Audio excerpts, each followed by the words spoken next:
காவிரியில் கழிவுநீர் கலப்பது தொடர்பாக பதிலளிக்க கோரி கர்நாடக அரசுக்கு உச்சநீதிமன்றம் நோட்டீஸ் அனுப்பியிருக்கிறது.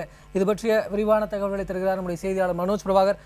மனோஜ், இந்த வழக்கினுடைய பின்னணியை நேயர்கள் அறியுமாறு கொஞ்சம் விரிவாக சொல்ல முடியுமா மனோஜ்? கண்டிப்பாக விக்ரம், கடந்த ஜூலை மாதம் தமிழக அரசினுடைய சார்பில் இருந்து உச்சநீதிமன்றத்தில் இந்த காவிரி தொடர்பாக ஒரு வழக்கு தொடரப்பட்டது. அதாவது கர்நாடக மாநிலத்தினுடைய நீர்வளத்துறை அமைச்சர் தங்களுடைய சட்டமன்றத்தில் காவிரியில் சுமார் 60% கழிவுநீர் திறந்து விடப்படுவதாக தெரிவித்திருந்தார். அவ்வாறு திறந்து விடப்படக்கூடிய நீர் காவிரியில் கலந்து அப்படியே முகத்துவாரம் வழியாக கடலில் கலக்கிறது என தெரிவித்திருந்தார். அதாவது தமிழகத்திற்கு அந்த தண்ணீர் தான் வருகிறது, எனவே தமிழகத்திற்கு தர வேண்டிய தண்ணீரில் சுமார் 60% தண்ணீர் கழிவுநீர் கலந்ததாக இருக்கிறது. எனவே உச்சநீதிமன்றம் இதில் நடவடிக்கை எடுக்க வேண்டும் என தமிழக அரசு மனு தாக்கல் செய்தது.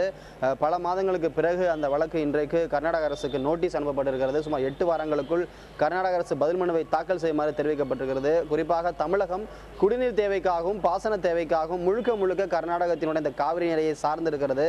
அவ்வாறு இருக்கும் பொழுது ஒரு கழிவு நீரை திறந்து விடுவதன் மூலம் தமிழகத்திற்கு தர வேண்டிய நீரை அவ்வாறு தருவது ஏற்புடையது அல்ல. எனவே உச்சநீதிமன்றம் நடவடிக்கை எடுக்க வேண்டும் என்று தமிழக அரசு வழக்கு தொடர்ந்திருந்தது. விக்ரம், மனோஜ், இந்த வழக்கில் உச்சநீதிமன்றத்தினுடைய அப்சர்வேஷன்ஸ் அவங்க இன்னைக்கு ஏதேனும் தெரிவித்திருக்கிறார்களா? அவர்களுடைய கருத்துக்கள் என்னவாக இருந்தது? நீதிபதிகளுடைய கருத்து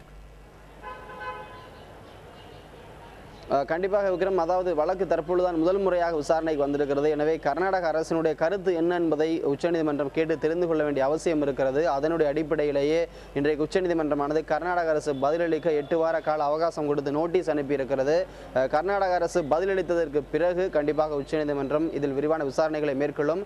ஏற்கனவே இது போன்ற வழக்குகள் வரும் பொழுதெல்லாம் கண்டிப்பாக கர்நாடக அரசினுடைய கருத்துக்கள் கேட்கப்பட வேண்டும் என்று அந்த மாநிலத்தினுடைய வழக்கறிஞர் ஃபாலி நரிமன் தெரிவித்திருந்ததும் குறிப்பிடத்தக்கது. அதன் அடிப்படையில் அவருடைய கருத்துக்களை கேட்க உச்சநீதிமன்றம் தற்பொழுது முடிவெடுத்திருக்கிறது. விக்ரம்.